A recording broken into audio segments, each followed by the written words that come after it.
আল্লাহ তাআলা বলেন মুমিনেরা সফল, কিন্তু সমস্ত মুমিনেরা সফল না। 7 প্রকারের মুমিন তারা হবে সফল। 7টা গুণ যাদের ভিতরে থাকবে তারা হবে সফল।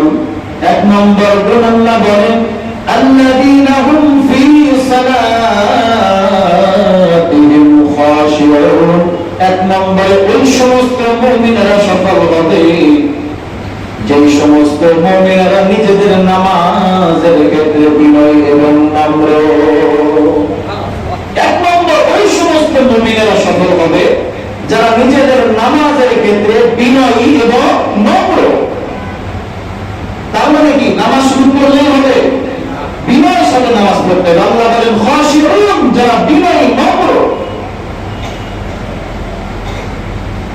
আমাদের নামাজ এভাবে নামাজ হয়ে যায়, নামাজের ভিতরে আমরা বিনয় আনতে পারি না। মুমিন মুসলমান ভাইরা আমার, খাশিউন দ্বারা উদ্দেশ্য হলো নামাজ যখন বান্দা পড়বে, নামাজ শুধু নিজের মন মতো পড়লে হবে না, খুশু হুজুর সাথে নামাজ পড়া লাগবে, একাগ্রতার সাথে নামাজ পড়া লাগবে। খুশু হুজুর 2টা শব্দ, একটা হলো খুশু, 2 নাম্বার হলো হুজুর। সারাটা জীবন শুধু আপনারা শুনছেন খুশু হুজুর সাথে নামাজ পড়া লাগে। খুশু কাকে বলে, হুজুর কাকে বলে আপনাদের জানা নাই। বর্তমান পৃথিবীতে যে যাকে সবচেয়ে বড় আলেম মনে করা হয় বর্তমান পৃথিবীতে, নাম জানেন আপনারা? আর যদি বলি বর্তমান পৃথিবীতে সবচেয়ে বড় খেলোয়াড়ের নাম কি, লাভ দিয়ে নাম বলবেন আপনারা? কথা বলেন। যদি বলি বর্তমান পৃথিবীতে সবচেয়ে বড় নায়কের নাম কি, লাভ দিয়ে নাম বলবেন। কিন্তু বর্তমান সময়ের সবচেয়ে বড় আলেমের নামটা আমরা জানি না। বর্তমান পৃথিবীতে যে আলেমকে সবচেয়ে বড় আলেম মনে করা হয় তিনি বলেন মুফতি তাকি ওসমানী দামাত বারাকাতুহু আলিয়া। নাম শুনেন না আপনারা? মুফতি তাকি ওসমানী সাহেব নিজের কিতাবের ভিতরে লেখেন খুশু বলা হয় বান্দা যখন নামাজের জন্য দাঁড়ায়। একজন মানুষ যখন নামাজের জন্য দাঁড়াবে সর্বপ্রথম নিজের অন্তরকে, আত্মাকে দুনিয়ার সমস্ত কাজকর্ম থেকে অবসর করে নিজের অন্তরকে আল্লাহর সামনে দাঁড় করায় দেওয়া। কারণ অনেক মানুষ দেখবেন নামাজে দাঁড়িয়েছে ঠিক, কিন্তু অন্তরটা নামাজে নাই। নামাজের ভিতরে দাঁড়িয়ে ব্যবসার দোকানের হিসাব করে মনে করে অনেক মানুষের অভাব নেই। নামাজের ভিতরে দাঁড়িয়ে বাজারের টেনশন, সংসারের টেনশন, চিন্তা ভাবনা এইগুলো নামাজের ভিতরে চলে আসে। এজন্য খুশু বলা হয় বান্দা যখন 1 নম্বর নামাজের ভিতরে দাঁড়াবে দুনিয়ার সমস্ত চিন্তা থেকে অন্তরকে পবিত্র করে আল্লাহর সামনে সোজা হয়ে দাঁড়িয়ে যাওয়া।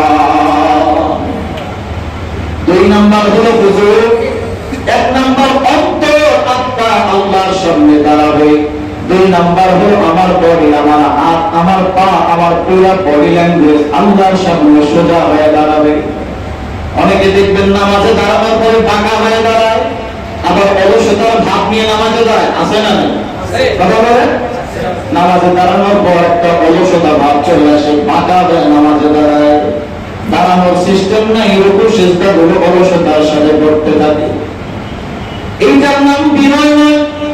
2 নম্বর বিনয় হতে বান্দা যখন নামাজের ভিতরে দাঁড়াবে 1 নম্বর আমার আত্মা, আমার অন্তর আল্লাহর সামনে দাঁড়াবে। 2 নম্বর আমার বডি ল্যাঙ্গুয়েজ আল্লাহর সামনে সোজা হয়ে থাকবে। আমার হাত, আমার পা, আমার পুরো বডি আল্লাহর সামনে সোজা হয়ে নত হয়ে থাকবে। পৃথিবীর মানুষ খেয়াল করে দেখবেন যখন একজন সম্মানিত মানুষের সামনে আপনি দাঁড়াবেন, একজন এমপির সামনে যদি আপনি কখনো দাঁড়ান, একটা চেয়ারম্যানের সামনে যদি আপনি দাঁড়ান, কিংবা একজন মন্ত্রীর সামনে যদি আপনি দাঁড়ান, বলেন তো মানুষ কি বেয়াদবের মতো দাঁড়ায় নাকি সোজা হয়ে ভদ্রতার সাথে দাঁড়ায়? কথা বলেন। পৃথিবীর একজন মানুষ, আপনিও মানুষ, এমপি সাহেব মানুষ, আপনিও মানুষ, মন্ত্রী সাহেব তিনিও একজন মানুষ, কিন্তু তার একটা সম্মান পদমর্যাদা থাকার কারণে আপনি মানুষ হয়ে আরেকজন মানুষের সামনে ভদ্রতার সাথে আদবের সাথে দাঁড়ান। তাহলে আপনারা একটু বুঝে শুনে জবাব দেন, যে আল্লাহ আপনাকে আমাকে সৃষ্টি করেছেন, যে আল্লাহর হাতে আপনার আমার জান, যে আল্লাহ আপনাকে আমাকে রিজিক দিলেন, আপনাকে আমাকে দুনিয়ায় হায়াত দিলেন, ওই মালিকের সামনে যখন দাঁড়াবো, বলেন তো আদবের সাথে আল্লাহর সামনে দাঁড়ানোর দরকার আছে না? ঠিক এই কথাটাই আল্লাহ তাআলা সূরা বাকারা 238 নম্বর আয়াত আল্লাহ তাআলা বলেন, وَقُولُوا لِلَّهِ قَانِتِينَ।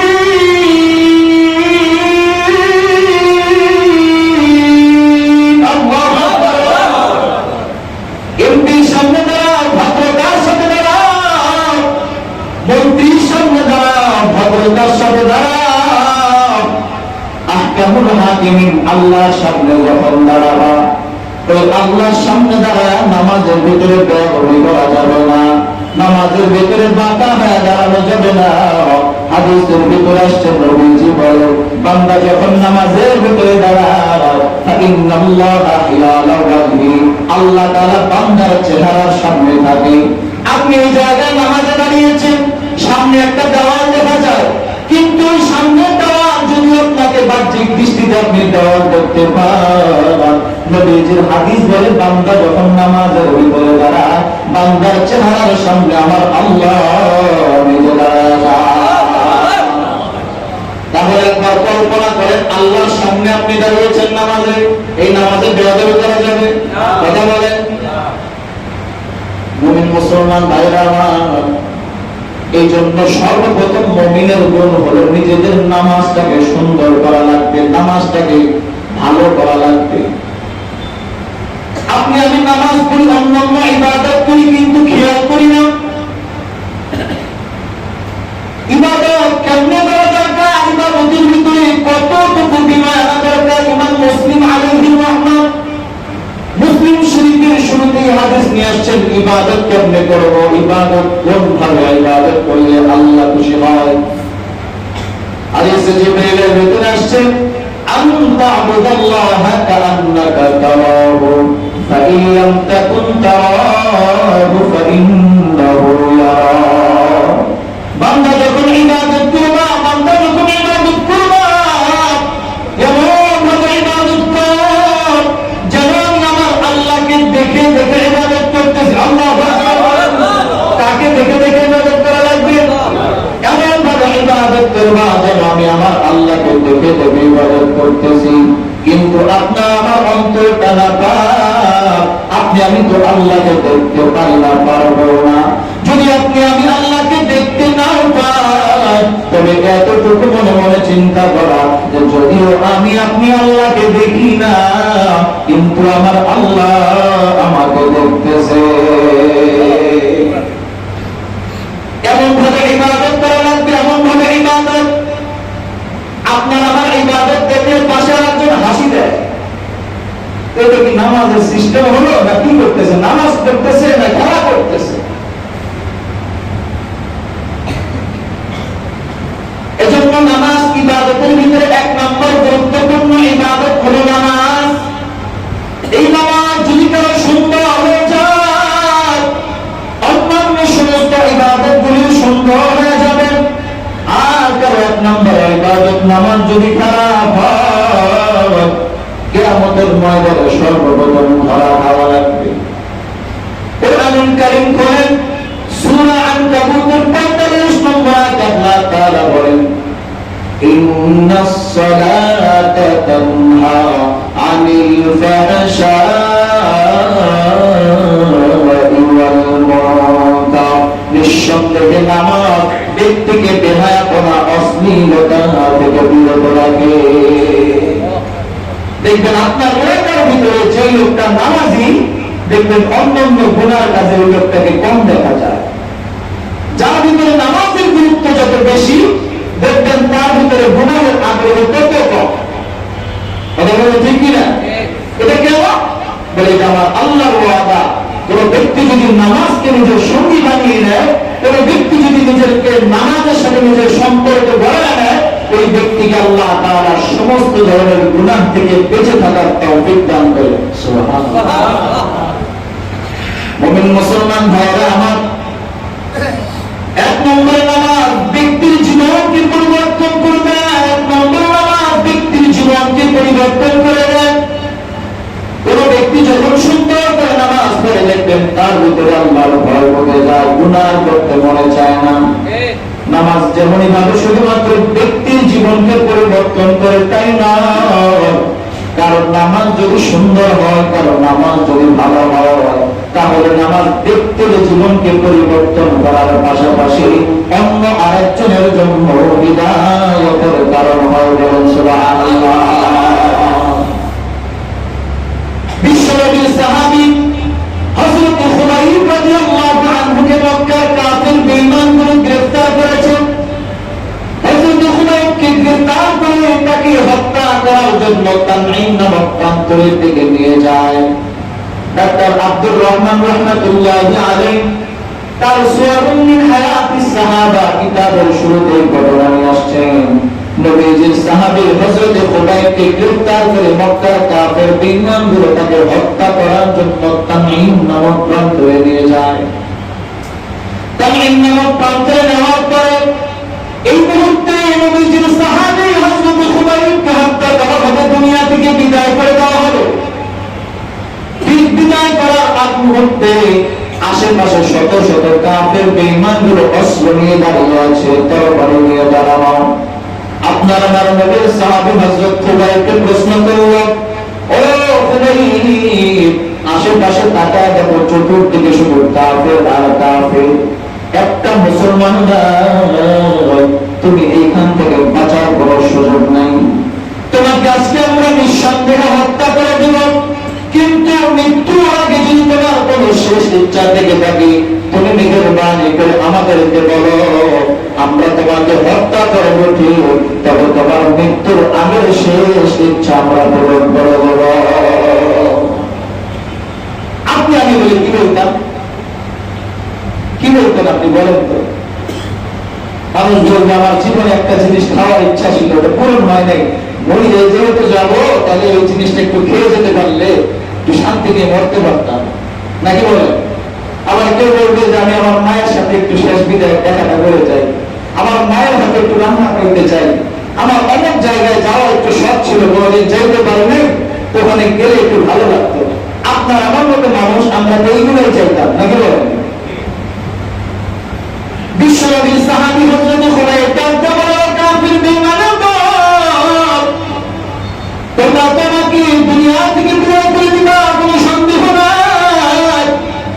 তবে মৃত্যুর আগে আমার শেষ ইচ্ছা যদি পূরণ করতে চাও, আমাকে কোনো খাবার দেওয়া লাগবে না, কোনো টাকা পয়সা দেওয়া লাগবে না। আমার মৃত্যুর আগে শেষ ইচ্ছা হলো তোমরা শুধুমাত্র আমাকে 2 রাকাত নামাজ পড়ার সুযোগ করে দাও। আদায় আইনে লড়াইনে আদার ওয়াক্তে নামাজ,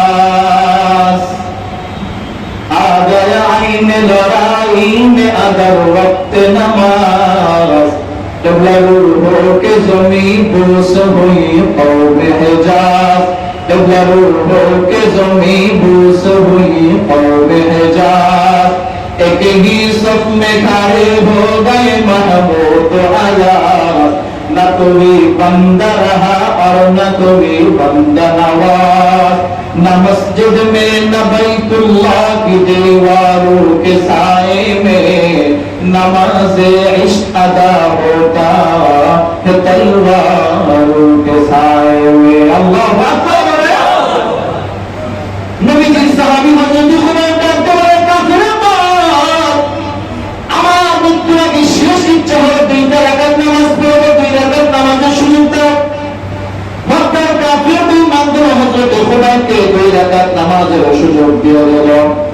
তখন আসছে হযরত খুবাইব 2 রাকাত নামাজের সুযোগ পাওয়ার পর এত সুন্দর করে 2 রাকাত নামাজ আদায় করে, কত চমৎকার করে হযরত খুবাইব 2 রাকাত নামাজ আদায়। আশেপাশে যে সমস্ত কাফের বেঈমানগুলো তাকে ঘিরে দাঁড়িয়ে আছে, ওই কাফেরগুলো আশ্চর্য হয়ে গেল, হায় হায়, মৃত্যুর আগ মুহূর্তে কেউ এত সুন্দর করে নামাজ পড়তে পারে? মানুষটার চতুর্দিকে মানুষগুলো তরবারি নিয়ে দাঁড়িয়ে আছে। উচিত ছিল লোকটা প্রাণ ভিক্ষা চাবে, কান্নাকাটি করবে, দৌড়া পালাবে, কিন্তু এত চমৎকার করে হযরত খুবাইব 2 রাকাত নামাজ পড়লেন। না কোনো রকমের ভয় তার অন্তরে আছে, না তার কোনো ভয় তার আচার আচরণে আছে, আছে, কোনো ভয় নেই। হযরত খুবাইব রাদিয়াল্লাহু আনহু নামাজের ভিতরে দাঁড়ায়া এত চমৎকার করে কোরআনুল কারীম তেলাওয়াত শুরু করেছেন। না না না, তার মনে কোনো ভয় দেখা যায় না, কোনো ভয় লক্ষ্য করা যায় না। আবার যখন রুকুতে গিয়েছেন, এত চমৎকার করে রুকু করলেন, তার ভিতরে কোনো তাড়াহুড়ো নেই। আবার যখন সিজদায় গেলেন, সিজদায় গিয়ে হযরত খুবাইব রাদিয়াল্লাহু আনহু এতটা বিনয়ের সাথে সিজদা করলেন, মনে হয় যেন সরাসরি আল্লাহর কুদরতের পায়ের ভিতরে সিজদা দিয়েছে। মক্কার কাফির বেঈমানগুলো আশ্চর্য হয়ে গেল, একটা মুসলমান নামাজের প্রতি এতটা কেমনে বিনয় হয়, এতটা সুন্দর করে কেমনে নামাজ পড়তে পারে। সমস্ত কাফির বেঈমানগুলো আশ্চর্য হয়ে গেছে। আপনি আমি নামাজের সুযোগ পাওয়ার পরেও নামাজ পড়ি না, মুয়াজ্জিন 5 ওয়াক্ত আপনাকে আমাকে মসজিদ থেকে ডাকতে থাকে, আপনি আমি মসজিদে আসি না। মুয়াজ্জিন মসজিদ থেকে আযানের আওয়াজ দেয়, আপনি আমি বাজারের দিকে দৌড়াই, কথা বলেন ঠিক কিনা? মুয়াজ্জিন দেখবেন ফজরের সময় ঠান্ডা আবহাওয়া, পৃথিবীর সমস্ত মানুষগুলো ঘুমায়, মুয়াজ্জিন মসজিদের মিম্বরে দাঁড়াইয়া আল্লাহর পক্ষ থেকে কত সুন্দর করে আপনাকে আমাকে ডাকে, আপনি আমি আসি না। মুয়াজ্জিন ডাকে, আসসালাতু খায়রুম মিনান নাওম। আল্লাহু আকবার। ঘুমাও যে নামাজ ভালো, আর তুমি ঘুমাইও না, ঠিক মতো পড়িলে নামাজ জান্নাত তোমার ঠিকানা, ঠিক মতো পড়িলে নামাজ জান্নাত তোমার ঠিকানা। ওরে পশু পাখি কীট পতঙ্গ কেউ ঘুমিয়ে রইল না, মানুষ হয়ে ঘুমিয়ে থাকা ঠিক তো বড় হবে না, মানুষ হয়ে ঘুমিয়ে থাকা ঠিক তো বড় হবে না। আপনার আমার সামনে নামাজ পড়ার এত সুযোগ, নামাজ পড়লে কেউ বাধা দেবে না, বরং মানুষেরা আপনাকে আমাকে সম্মান করবে, ইজ্জত করবে, দুনিয়ার মানুষও সম্মান করবে, আল্লাহ সম্মান করবে। এরপরেও আপনি আমি নামাজ পড়ি না। নামাজের ভিতরে এত উদাসীনতা, অথচ নামাজ এতটা গুরুত্বপূর্ণ ইবাদত। আল্লাহর নবীজি বলেন, আউয়ালু মা ইউহাসাবু বিহিল আবদু ইয়াওমাল কিয়ামাতি আস-সালাহ। কিয়ামতের ভয়াবহ ময়দানে যখন বান্দাদের বিচার শুরু হবে, আল্লাহ তাআলা বান্দার সর্বপ্রথম হিসাব নেবেন নামাজের হিসাব। ও বান্দা, নামাজ কতটুকু করেছো বলো, হিসাব দাও, এরপরে অন্যান্য আমলের হিসাব দাও, এরপরে জান্নাত। জান্নাত কত সহজ! হায় হায়, নামাজ নামাজ পড়বেন তো ইনশাআল্লাহ, পড়বেন তো ইনশাআল্লাহ। মুমিন মুসলমান ভাইরা আমার, বলতেছিলাম হযরত খুবাইব রাদিয়াল্লাহু আনহু চমৎকার করে 2 রাকাত নামাজ পড়লেন। তার নামাজের দৃশ্য দেখে আশেপাশের সমস্ত কাফের বেঈমানগুলো আশ্চর্য হয়ে গেছে। একজন মুসলমান মৃত্যুর মুখে দাঁড়িয়ে এত সুন্দর করে কেমনে নামাজ পড়তে পারে, আশ্চর্য। এই কাফেরদের ভিতরে যারা তরবারি হাতে নিয়ে দাঁড়িয়েছিল, তার ভিতরে একজন কাফের, যার নাম ছিল হযরত সাঈদ ইবনে আমির। তিনি একজন কাফের, তিনি একজন মুশরিক। কিন্তু হযরত খুবাইবের নামাজের দৃশ্য দেখার পর হযরত সাঈদের অন্তরের ভিতরে তুফান শুরু হয়ে গেছে। হায় রে হায়, এটা কেমন মুসলমান, এটা কেমন মুসলমান! আমরা মৃত্যুর কথা শুনলে দৌড়া পালা যায়, আর মুসলমানের সন্তান হযরত খুবাইব মৃত্যুর মুখে দাঁড়াইয়া এত চমৎকার করে 2 রাকাত নামাজ আদায় করলো। না না না, এটা মিথ্যা হতে পারে না, মিথ্যা হতে পারে না। নিঃসন্দেহে এই খুবাইব সত্য, খুবাইবের নামাজ সত্য, খুবাইবের আল্লাহ সত্য, খুবাইবের নবী সত্য। খুবাইব যে ধর্ম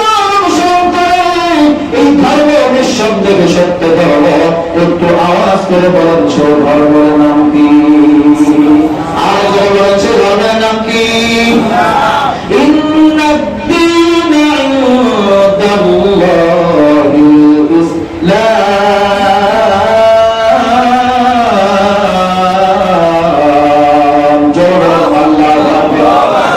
ইসলাম হলো চিরদিনের শান্তি সুখের নিশানা। ইসলাম ছাড়া অন্য সবই জাহান্নামের ঠিকানা। কথা বলেন ঠিক না? وَمَن يَبْتَغِ غَيْرَ الْإِسْلَامِ دِينًا فَلَن يُقْبَلَ مِنْهُ وَهُوَ فِي الْآخِرَةِ مِنَ